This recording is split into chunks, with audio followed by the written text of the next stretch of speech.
Jimmy John's dealt with 3 separate E. coli and salmonella events connected to its stores in 2014, 2019, and 2020.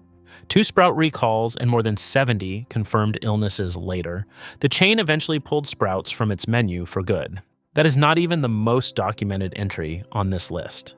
Every claim in this video is sourced from CDC outbreak records, federal court filings, published financial data from the restaurant industry, and each company's own public statements. The 3 winners at the end have the financial and quality data to back up why they belong there. Number 8 to avoid.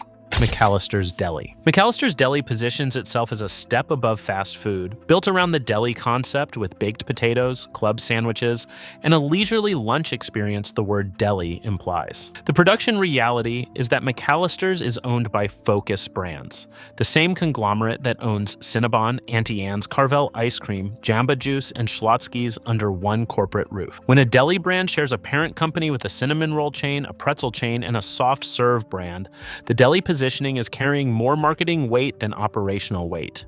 Multiple Mcalister's signature sandwiches carry sodium content above 1,000 milligrams per serving, per the chain's own published nutrition disclosures, placing individual items near or above the CDC's recommended daily sodium limit before sides or drinks are added.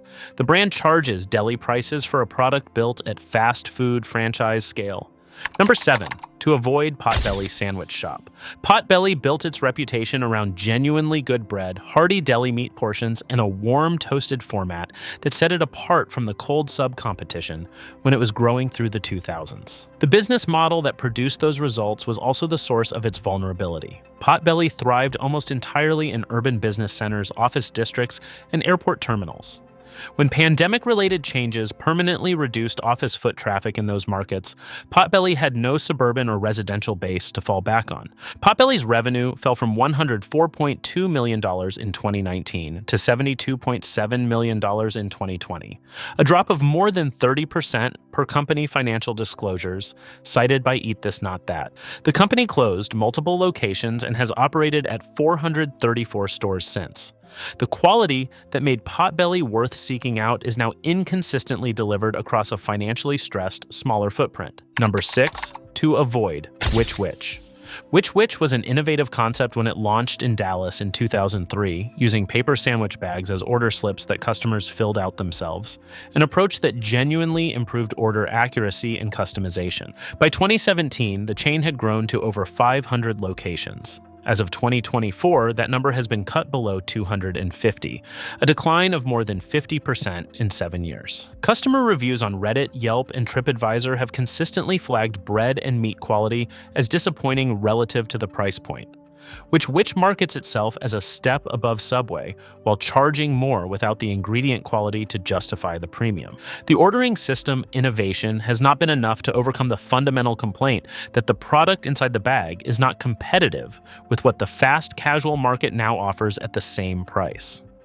Number 5. To avoid Blimpy. Blimpy is a case study in what happens when a brand stops evolving while its competitors do not. The chain was founded in 1964 in Hoboken, New Jersey, and grew to more than 1,600 United States locations at its peak, making it a genuine national rival in the sandwich category. According to Restaurant Business Online citing industry unit data, Blimpy has declined 30% over the past 5 years and currently operates just 88 United States locations, down from over 1,600 at its peak. This is not a food safety story.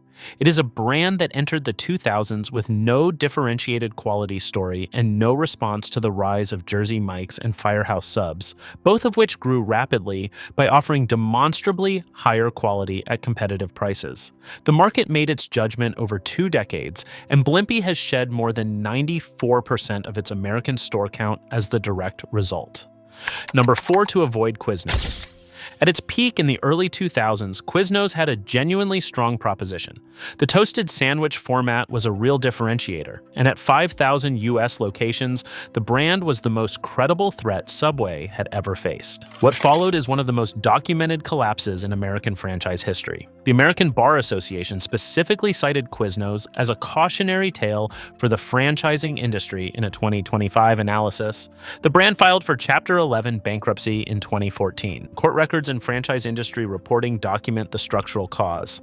Quiznos required franchisees to purchase food and paper products through a company-controlled supply chain at above-market prices. When unit economics tightened, operators could not profit sufficiently to stay open.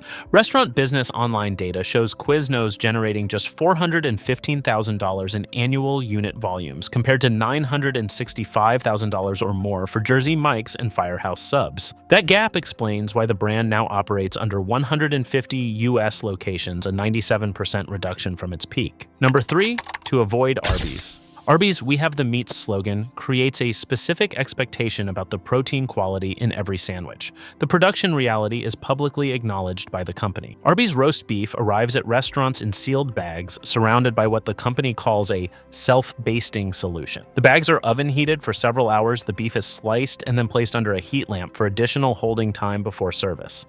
Arby's has confirmed this method and defended it as a quality feature. Former employees have described the raw product arriving with a grayish color and gelatinous surrounding liquid that does not resemble what "We Have the Meats" implies. Arby's is not antibiotic-free across all its protein sources, and the chain's sauces are among the highest in added sugar content in the category. The gap between what the marketing promises and what the production process delivers is the issue. Number 2, to avoid Jimmy John's. Jimmy John's built its brand around speed, simplicity, and freshness. The marketing leans hard on freaky fast delivery and no-nonsense sandwich quality from simple ingredients. The CDC investigation records from 3 separate events tell a different story about what happened with one of those simple ingredients across nearly a decade. In 2014, alfalfa sprouts at Jimmy John's were linked to salmonella outbreaks. The chain switched to clover sprouts, thought to be safer due to a smoother surface. In 2019, the CDC linked 15 Jimmy John's locations in Iowa to an E. coli outbreak sickening more than 20 people. Clover sprouts again identified as the contaminated ingredient.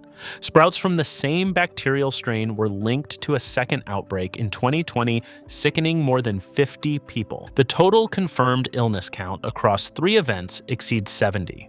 After 2 recalls and 3 food safety investigations tied to the same ingredient category, Jimmy John's removed sprouts from its menu entirely. Number 1, to avoid Subway. Subway has more documented ingredient controversies across more independent categories than any other sandwich chain in American history. In 2014, Subway removed azodicarbonamide, the dough conditioner banned in 35 countries and used in yoga mat production, from its bread after a public petition. It had been using it for years before the removal.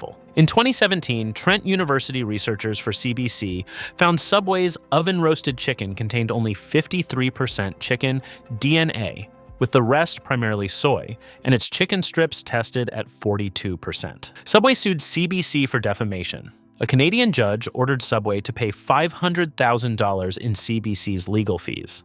In 2021, a California federal lawsuit alleged Subway's tuna contained no detectable tuna DNA in 19 of 20 samples tested by UCLA's Barber Lab. The lawsuit was dismissed after a second lab found real tuna, with experts noting that the canning process degrades DNA.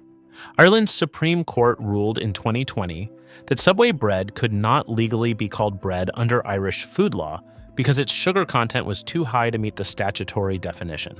Restaurant business online data shows Subway's U.S. sales declined 5% over 5 years, with store count down 11%. The brand remains the largest sandwich chain in the country by unit count, but has spent more than a decade managing the reputational consequences of a product quality record its own marketing has never matched. Clear winner: Jersey Mike's. Jersey Mike's addresses the core complaint about every chain on the avoid list directly. Meat and cheese are sliced fresh to order for every customer, not pre-sliced in the morning, not held under warmers, not portioned at a central factory. That model produces a genuinely fresher result than pre-packaged deli meat, and is why Jersey Mike's generates unit volumes of $965,000 or more annually per Restaurant Business Online. The brand grew nearly 90% over 5 years, a market verdict on the quality gap between its model and the chains above. Clear winner: Firehouse Subs. Firehouse Subs differentiates on 2 production practices. Meat is sliced fresh daily at each location. A detailed TripAdvisor reviewers and food media specifically cite as a quality differentiator. The chain also steams sandwich ingredients together during preparation, allowing flavors to combine rather than being assembled cold. Firehouse was founded by brothers Chris and Robin Sorensen, both actual former firefighters, and its public safety foundation, Giving to First Responders, is independently documented. Unit volumes exceed $965,000 annually. Clear winner, Capriotti's Sandwich Shop. Capriotti's differentiates through one production practice no major sandwich chain replicates. Whole turkeys are roasted in-house at each location and hand-pulled for sandwiches rather than arriving pre-sliced from a central supplier. That roasting produces turkey with a noticeably different texture and flavor from the compressed Deli turkey used across the rest of the category. Capriotti's also uses authentic Italian cold cuts, including capicola, which tasting table reviewers specifically cite as among the best deli meat at any sandwich chain. The brand has no major food safety recall on record and has grown to over 175 locations nationally. Drop a comment telling us which chain surprised you most on this list. And subscribe, because we are running the same verified standard across every major food and restaurant category, so you always know what the documentation actually says before you order.